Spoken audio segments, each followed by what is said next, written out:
رمضان المبارک کے چلے جانے کے بعد بندے کی تمام برائیاں مٹا دی جاتی ہیں، اس لیے اس کا یہ فرض بنتا ہے کہ وہ نیک اعمال پر کاربند رہیں اور اپنے آپ کو اللہ کی حرام کردہ چیزوں سے بچائے اور ان عبادات کے اثرات اور علامات اس کی بقیہ زندگی میں بھی ظاہر رہیں، اور یہی دلیل ہے، علامت ہے اس کے روزوں اور قیام اور تلاوت کے قبول ہونے کی۔ رمضان کے بعد بھی اگر وہ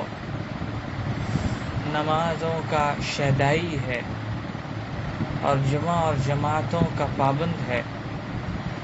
اور کثرت سے نفل نمازوں کو ادا کرتا ہے، اور جتنا اللہ پاک نے اس کے لیے مقدر کیا ہے رات میں تہجد وغیرہ کی پابندی کرتا ہے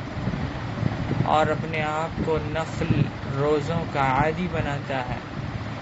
کثرت سے اللہ تبارک و تعالیٰ کا ذکر اور دعا اور استغفار اور تلاوت قرآن اور تدبر قرآن اور فہم قرآن کی کوشش کرتا ہے، صدقہ کا پاس و لحاظ رکھتا ہے، رشتہ داروں کے ساتھ صلہ رحمی کرتا ہے،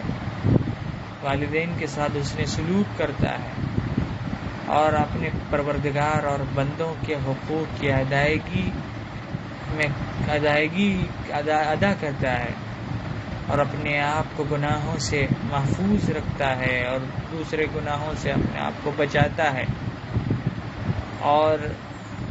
گناہوں کی وجہ سے اس کے دل میں نفرت پیدا ہوتی ہے اور ہمیشہ اللہ رب العالمین کی عظمت اور اس کے دھیان اور ہر حال میں اس کے خوف کو مستحضر رکھتا ہے۔ اگر رمضان کے بعد بھی یہی حال رہا تو یہ اس کے روزوں اور اس کے قیام کے قبول ہونے کی دلیل ہے، اور جو اس نے رمضان المبارک میں نیکیاں کی ہیں اس سے اس کا اثر قبول کرنے اور اپنے اندر امپریشن لانے کی دلیل ہے۔